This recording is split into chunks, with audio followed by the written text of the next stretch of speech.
to another episode of We Don't Die. I'm your host, Sandra Champlain, author of the best-selling book called We Don't Die, A Skeptic's Discovery of Life After Death. And I want to invite you to come meet me in person. I'll be speaking at the Afterlife Research and Education Symposium, September 15th through 17th in Scottsdale, Arizona. And you can find out more about it at afterlifestudies.org if you'd like to see who's speaking there and to register. But it's really is cutting edge information as to what's going on in the world of afterlife communications, proof of the afterlife, and even some end of life care. So really an interesting thing. So today on the show, our guest is Terry Andersen. In 1986, a sudden violent near-death experience left Terry profoundly intuitive, leading to extensive professional training with leading experts around the world in controlled remote viewing, psychic mediumship, and medical intuition.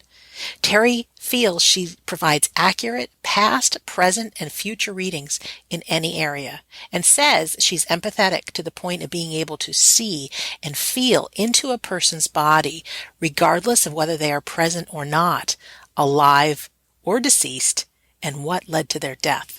She's also able to connect to departed loved ones and provide evidence of who they were in life and convey messages for you and or your loved ones. Her website is terryandersen.com. So I'm very excited to say, Terry Andersen, welcome to We Don't Die Radio. Thank you, Sandra. It's very nice to be here. Yeah, I'm thrilled. You were my pen pal on Facebook, and now we're here live together. The magic of Skype. Yeah. And you're coming tonight to us from Vancouver Island, correct? Yes, I am. I'm in Souk right now, visiting with my daughter and her 2 children. Oh, very good, very good. Mm-hmm. And I'm on the East Coast of the United States in Massachusetts, and if you do a little remote viewing, you can see all about it. And I'm excited I really am excited that that's one of the things you're up to, because I don't think we've spoken about remote viewing on the show yet. Okay. So that's a good thing. So tell us a little bit about yourself. I mean, what's your past like, and how did you get into this world of this kind of phenomena? It's very interesting. When I was a child, I was very sensitive to people, places, and things and nature, and I could see the energy of the mountains and trees and plants and animals. And then when I was 12 years old, my grandfather died. And the next night, he was sitting at the end of my bed. Really? His spirit, yeah. And he was communicating with me. And he and I were very close. He was very kind, very loving, very patient, very calm. And I don't know if he presented himself to anybody else after he died, but he did to me. And so I talked to my grandmother about it. And I was really astonished that I could see him and hear him and feel him. So it's a matter of fact kind of experience. And then when I was 15 years old, I had a near-death experience where I was very ill and I was dying. And I had a dream that an angel took me up to heaven. And when I came back, the doctors came, when I came back to my body from the dream state, the doctors came in the following morning and were astonished because I was well.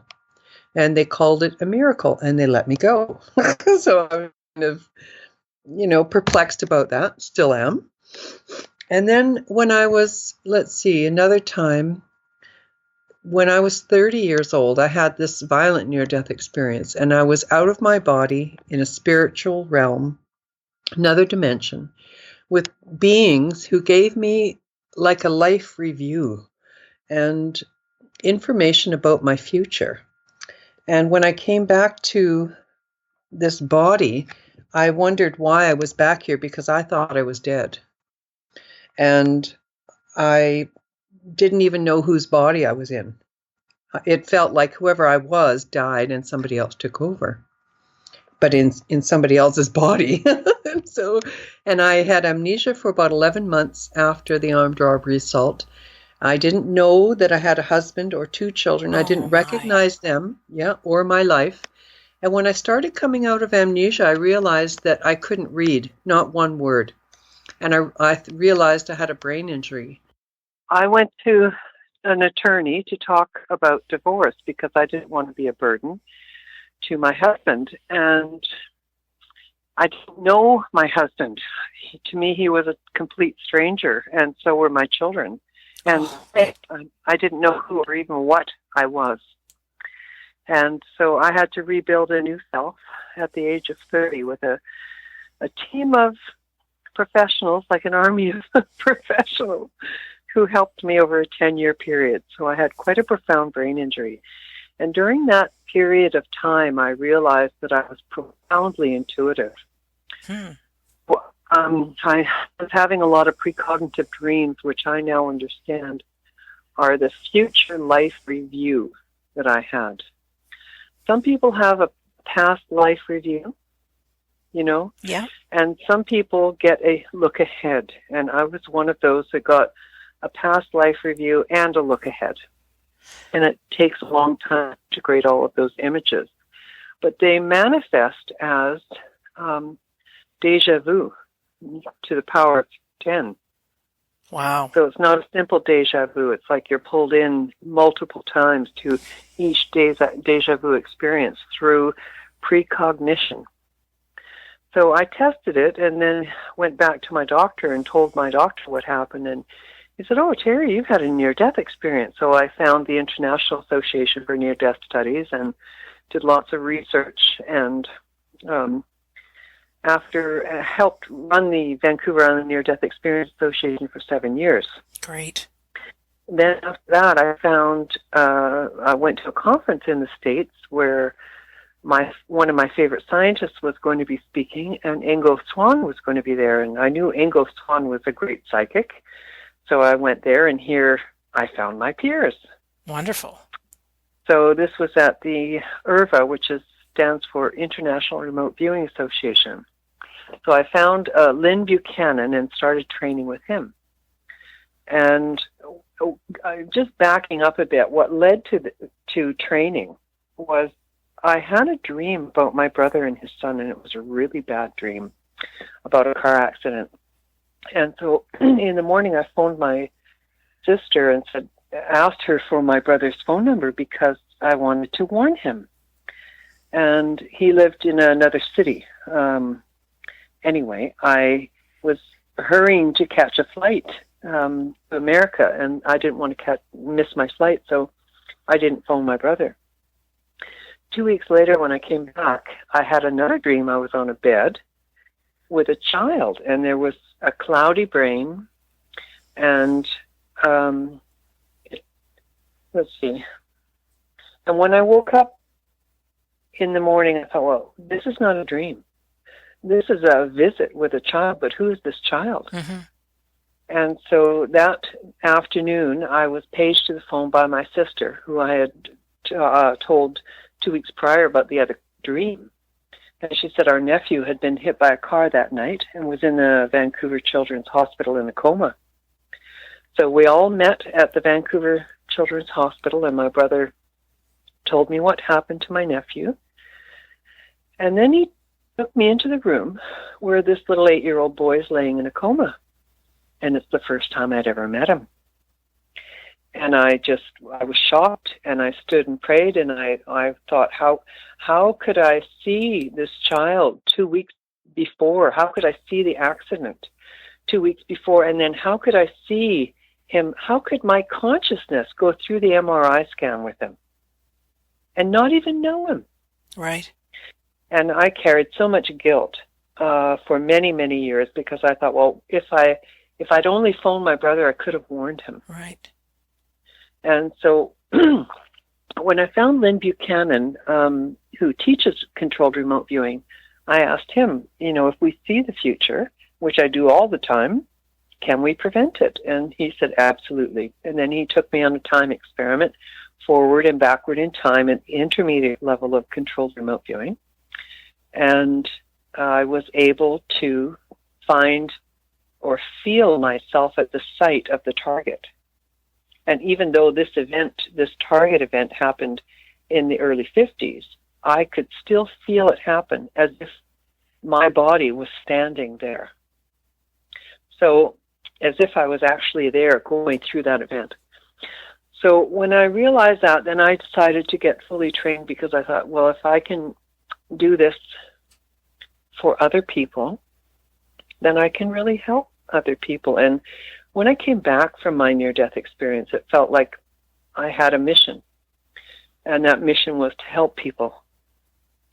And so it has become a way of life for me now in how I use my abilities. I've been trained how to use them on command. And, you and I met at Arthur Findlay College, which was a life-changing event for me. The best tutors in the world, I think. Yes.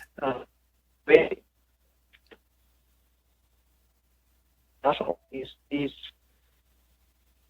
teachings are just so beautifully taught.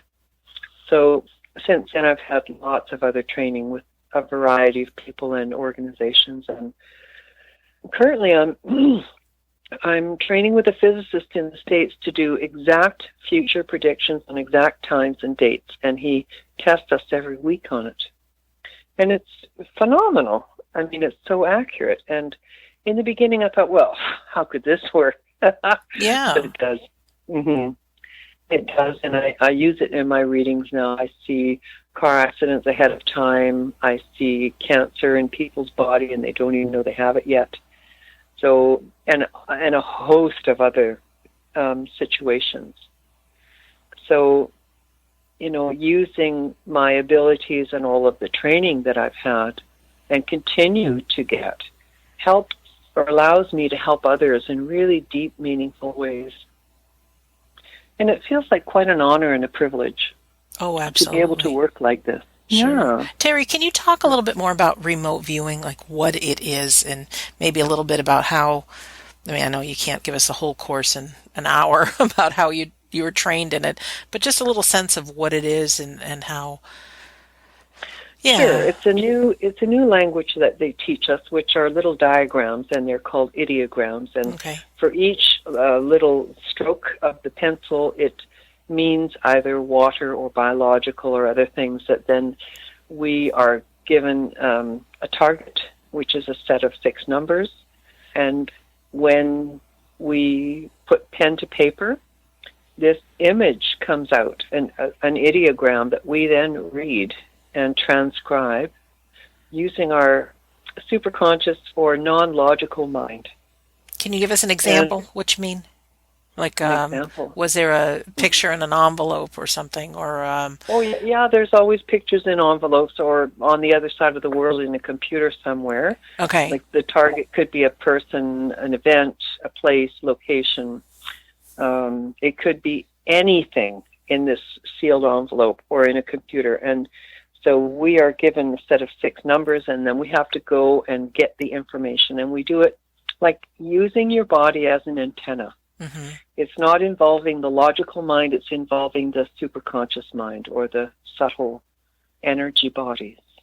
Much like teaching that we had in Arthur Findlay College, but this is a scientifically formatted language, and you have to practice it a lot so that it becomes second nature when it comes out of your hand.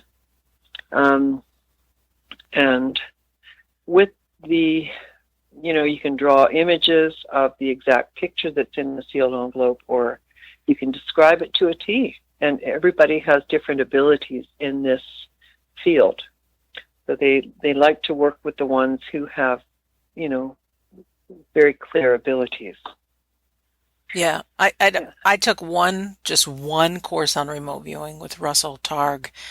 Nice. Yeah, and just to explore, what's possible, and the images coming up in my mind, I would have sworn were my imagination.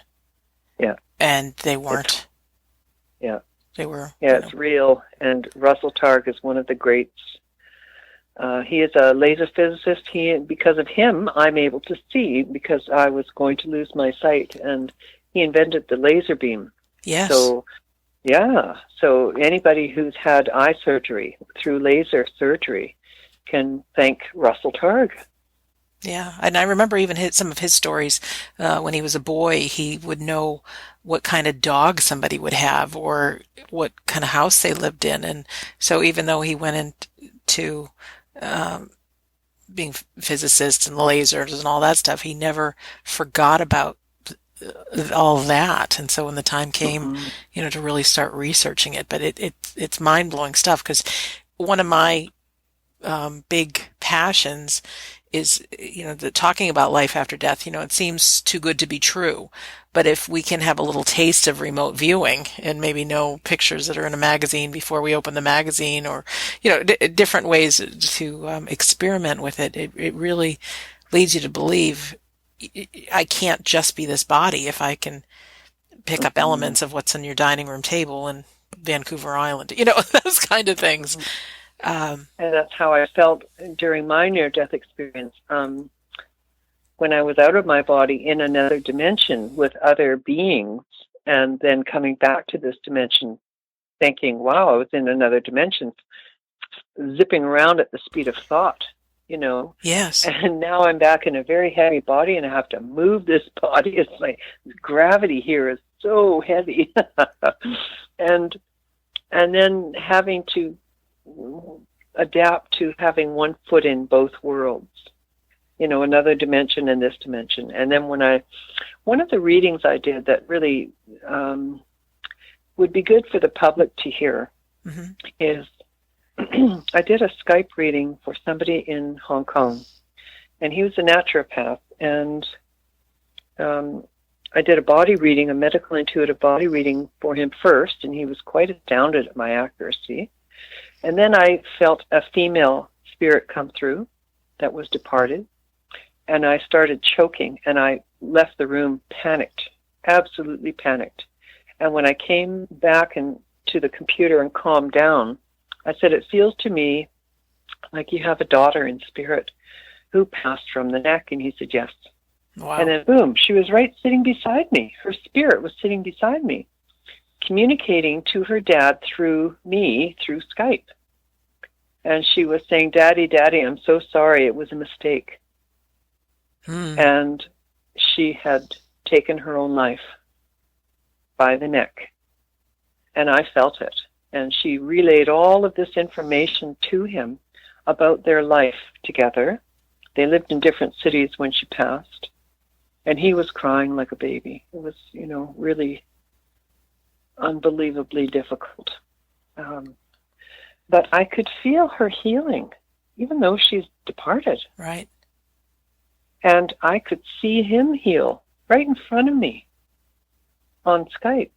And, after the session was over and I closed Skype, I was overwhelmed. I just stood and prayed, and I thought, well, how does this work? How can I do this? Should I even be doing this? Mm-hmm. But it happened, and it made me so deep and so strong and so, I don't know, insightful, I suppose, that I continued to do it. And in fact, the next day I was asked to do another reading for a lady I'd never met. And I got the same choking, and I sensed a female spirit, and I said, is your sister passed? And she said, yes. And I said, feels like she's passed from the neck. It's just, yes, she took her own life by the neck. Oh, wow. So, I had two in a row, and the suicides are always very difficult, and the departed spirits that come through they always regret what they did. So, but of course they don't realize what they've done until it's too late. Right. Terry, So, how did with the remote viewing class, did you also take courses in mediumship? I mean, I know I met you at the Arthur I Finley did, College, yes. but prior Yes, to. I did.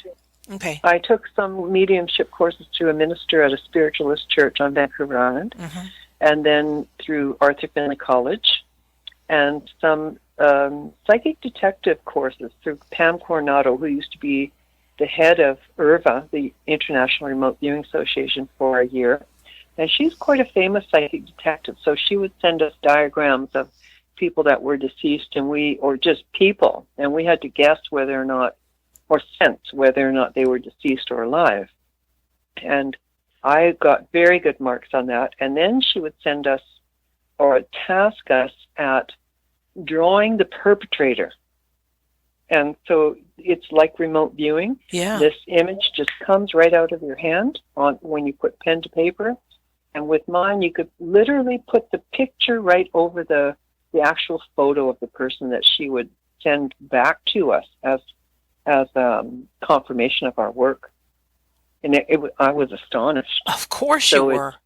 I'm astonished. Yeah. So we're merging with deceased energies and the frequency of that.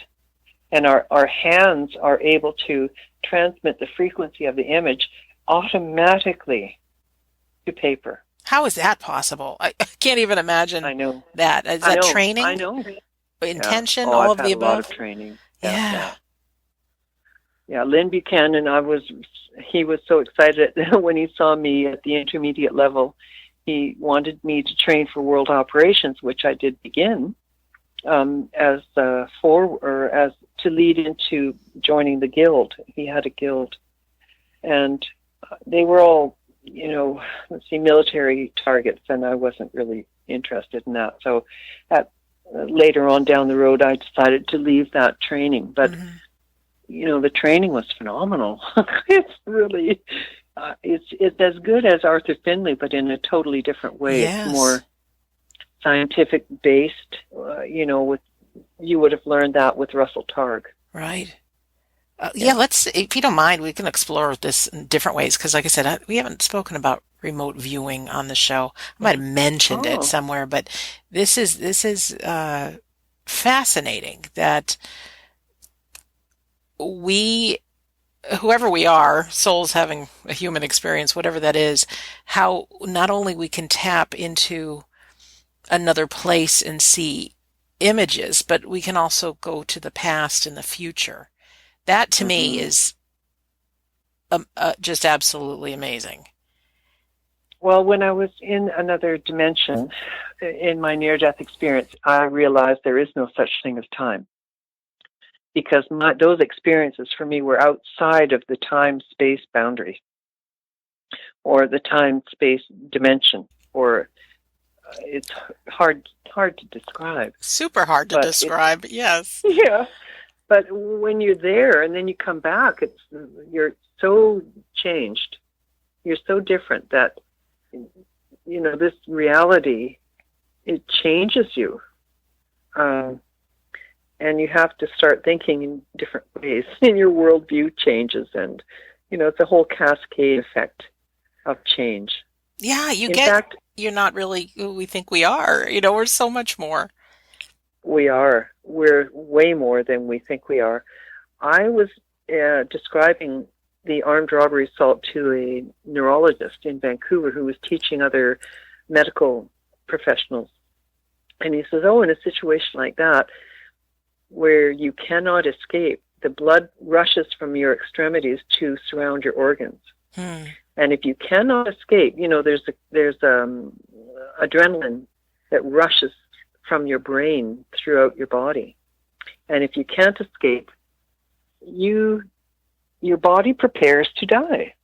And there's a cascade effect of this hormone, like a death hormone.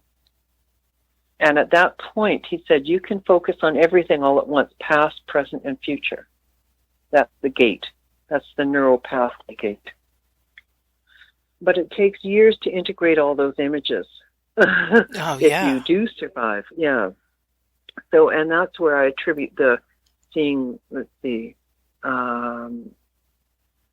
am I trying to describe here? That's all right.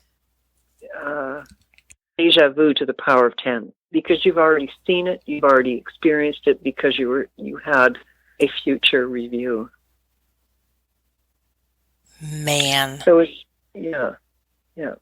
But the future can be changed. Yes, if you can see the future, you can interrupt it. If you can see it, you can interrupt it. Yeah. You can intervene. I warn people when I see the future. Some people have come to me as a medical intuitive and asked how long their sick loved one will live. Wow. I don't like doing those kind of readings, but that's what they want. And I can do that. I can see by the week, by the month, by the year, on a timeline, which is what, remote viewing teaches you. Let's talk a little bit about the medical stuff, because being a remote viewer, you have an intuition into people's body. I do. When I'm doing a medical intuitive reading, I get them to do a quick meditation so that they come out of their head and into their heart beating. Okay. And then I can connect to their body, and I feel everything in their body in my body, as if it was my body. And I can see it too, whether they're there in front of me, or somewhere else on the planet, or dead. That's amazing. Yeah, it really is. Yeah, it's very humbling too. And could you give us an example of why you would want to do medical intuition? Well, there was a gal in Arthur Findlay College, and she's from Holland, and I did a medical intuitive reading for her after we both finished our course at Arthur Findlay College, back to our homes. And I said, "Oh, you've got twisted cells in your uterus." I said, "You need to see a doctor." She said, "No, I feel fine." I said, "No, you need to see a doctor. There's nothing." And so a couple of weeks later, she contacted me and said that she had gone to see a doctor and specialist, and they found early-stage cancer. Ah. So she was, shocked and happy, all the emotions that you would feel finding cancer. Yeah. But they operated right away, and she was fine.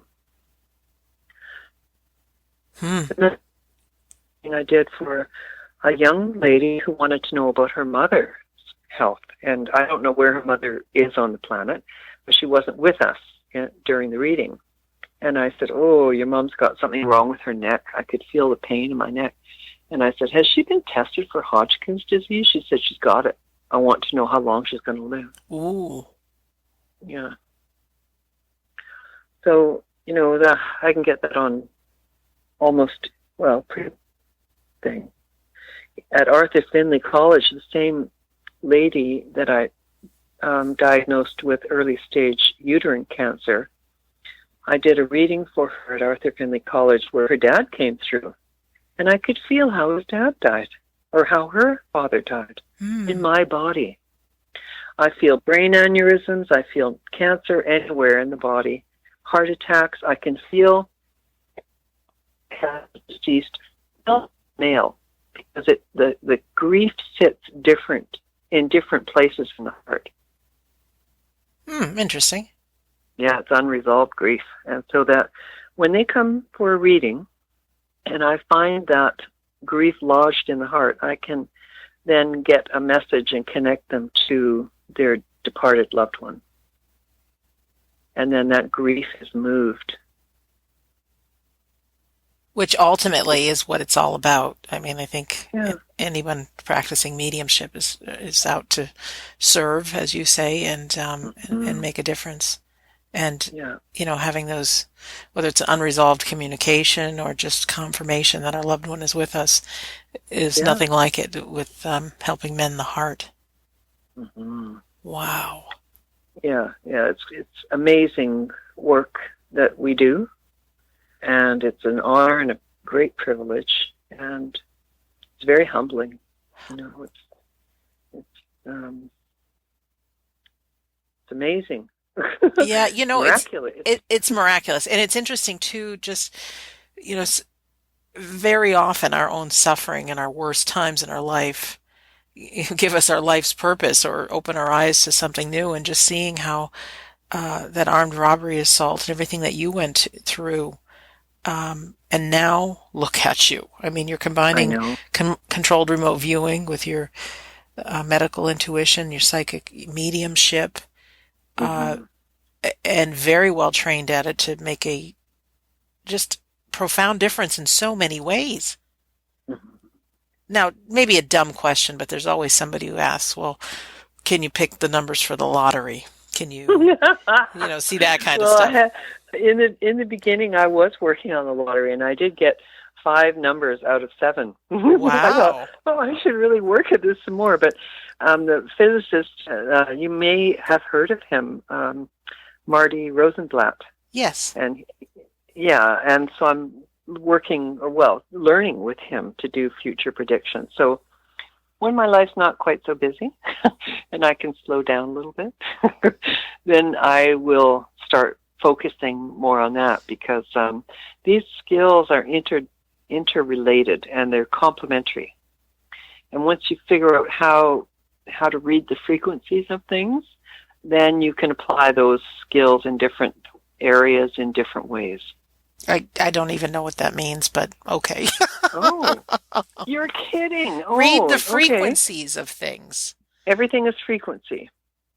Yeah, I kind of get it, but I'm doing. Explain that a little bit, because I get the concept of it, but I don't know if everybody listening Okay, well, does. when you turn on the radio or you turn on the TV and you turn the channel, I know how to tune in to each channel, whether the person's living or deceased, whether it's cancer, whether it's a bowel disorder, whether it's headaches, or, it's all a different frequency. And my body is like an antenna that I can read the frequencies. I see it, I feel it, I hear it. You know what? Departed people even touch me. Wow. They talk to me, they show me pictures. It's like a movie sometimes. And so it's opened up a whole other set of dimensions for me to learn to decode. This whole physical controlled remote viewing and mediumship, where my body is feeling the frequencies, and my body moves with the frequencies, and the departed people move my body in ways that then I have to decode what they're trying to say to me. It's kind of like sign language, psychic sign language, or reading Braille. It's like it's a different language. It's a language, yeah. It's a different communication. So I'm reading and experiencing, hearing, and seeing interdimensionally. Are there people that you can't, like, say somebody's got a father or grandmother that they really want to connect with? Are there people that they're on such a different frequency that you're not able to? I haven't had that experience yet. Wow. Interesting. Yeah. Yeah, I can't help but think, based on your experience and tying it in with remote viewing, that it's all compounded to make you a brilliant medium. I mean, just there's so many faculties at play that you're autopilot probably blending them all to get the results that you're getting. And so you've got your own language that there's probably not another person like you. That could be because people are, I don't know, they send me their reviews and they're astounded at some of the work I can do and my accuracy. I get them to sign a let's see, what is that? A disclaimer. Because I don't claim, and I never will, that I get 100% accuracy on every detail in every reading. Because I'd be, superwoman. Oh, whatever. Yeah, of course. And you're human as well, and nobody's perfect. But I'm very accurate, and it's amazing to be able to help people in this way. Very meaningful. Sometimes it's very difficult, though, I have to tell you. It forces me to grow very deep and very strong and very broad. What do you mean? How come? I think I know why. Because some of the readings, like one of the readings I did, and the case has been resolved, so I can talk about it now. But somebody came to me and for a reading, and a departed female came through, showed me her 2 sons, two young children, and her spouse that are living. And this departed female was very upset about this case, and she showed me how she died, and that the person that it was a car accident, and that the person was under the influence of either drugs or alcohol or something, and she was very upset and wanted the case resolved.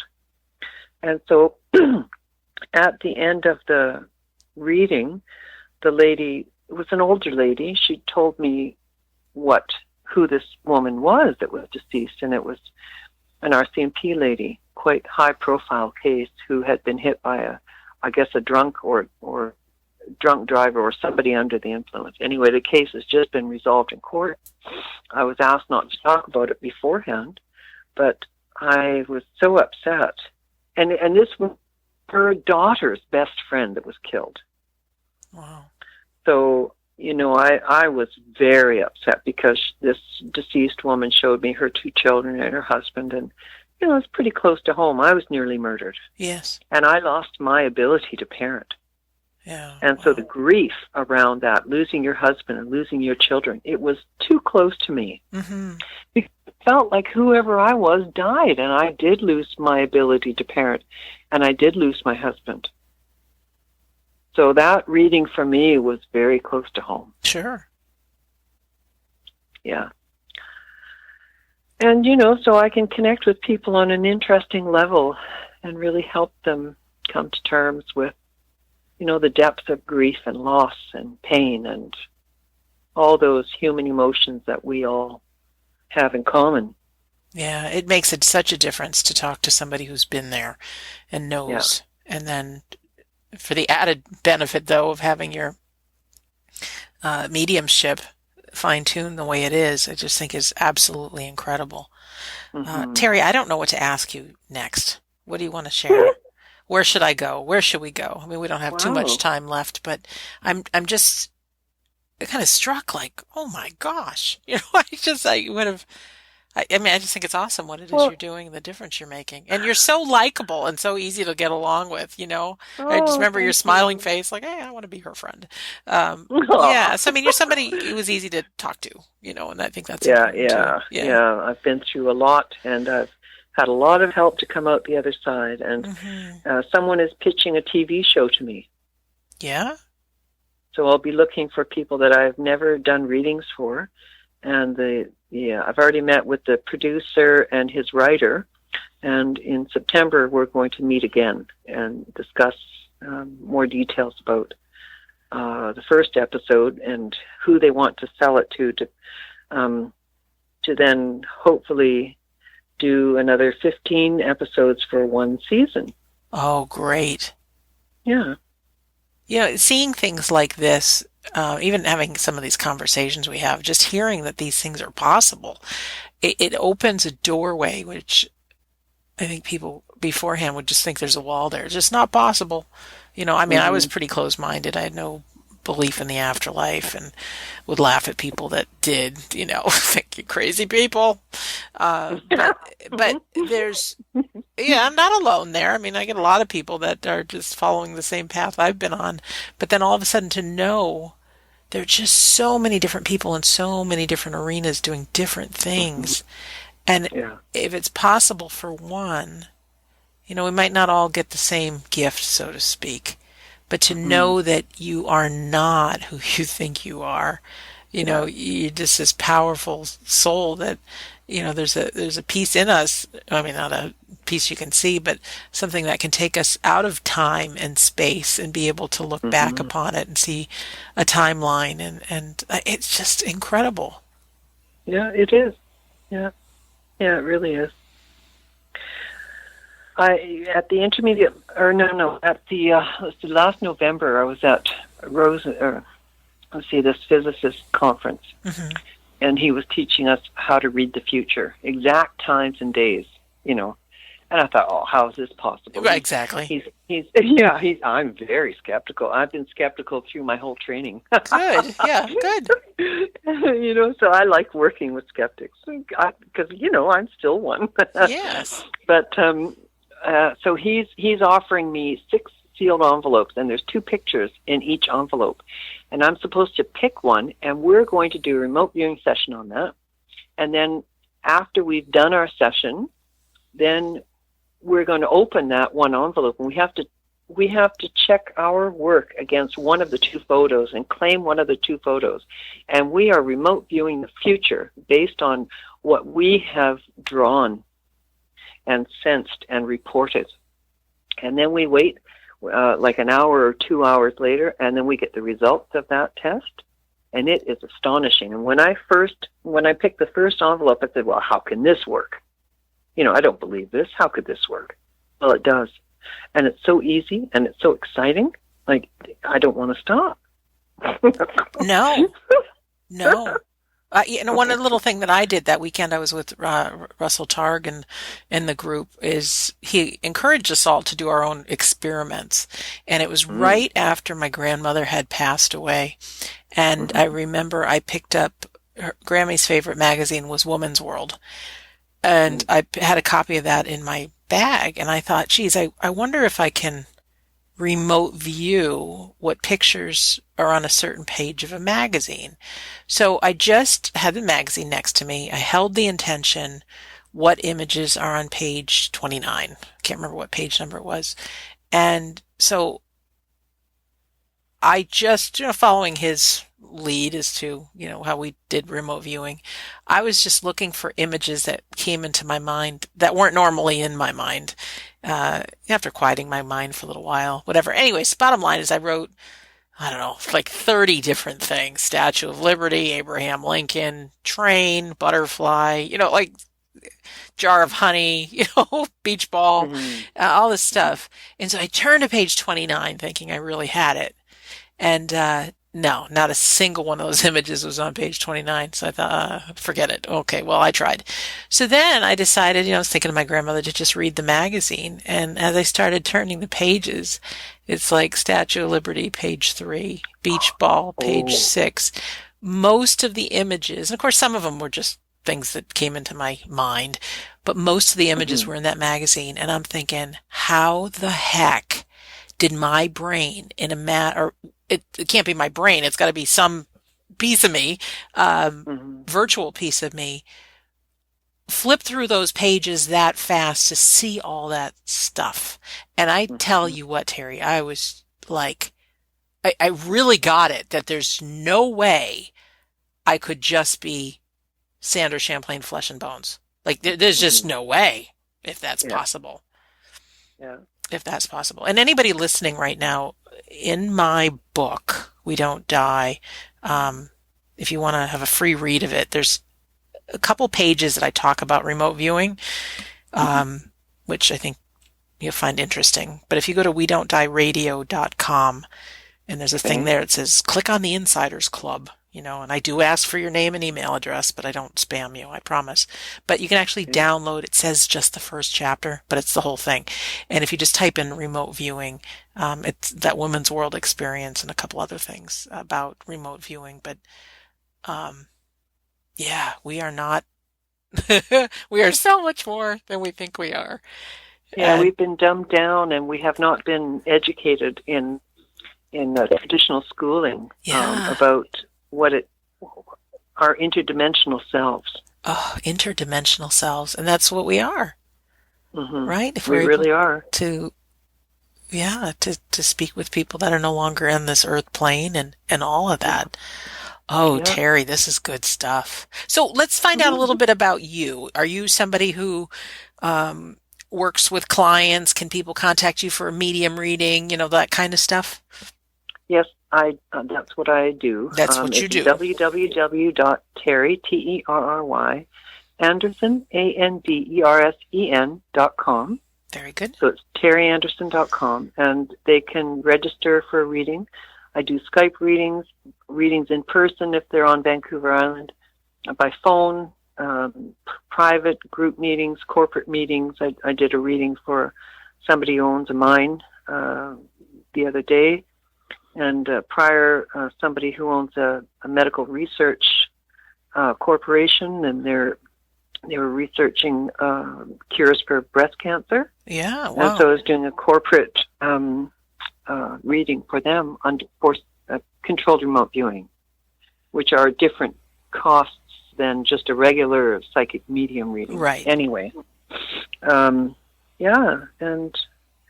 I just need a little bit of advanced notification, and I send them a prep sheet so that they know what to expect during the reading.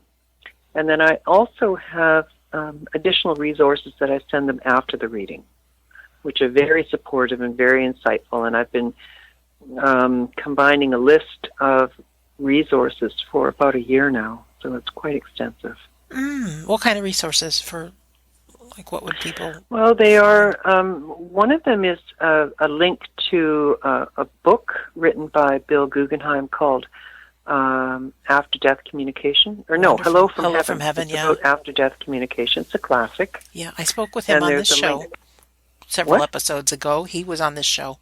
Oh, good. Several episodes ago. I can't remember the number. Good. Oh, nice yeah. Man. That's a great read, and he has a YouTube video about that. Mm-hmm. So that's a very helpful book that I refer to a lot of my of the people that come and see me. Excellent. Because it's very comforting. Yeah. You know, really helps people understand how it is the people on the other side communicate with us in all these various ways. So I'm very thankful for his work. Mm-hmm. And some of the other things are like diet and nutrition. If they have, if I can sense there's something going on with them, I can see whether or not they're allergic to certain foods. And I have links to people who specialize in love relationships and a whole host of other issues that I just keep combining into this additional resource page. Yeah, that's fantastic, because you really can, when you tap into somebody, if you're picking up on those things, it's great to tell them, but then it's like, what do I do with this information? You know, so if you're grieving, you've had a loss, turn here. If this is what's going on, over here, it's really wonderful. And the underlying, common denominator word about everything you're doing is service. And Terry, I know when we make our lives about serving others and making a difference, I feel like we get flooded with good stuff. We do. There's nothing more satisfying.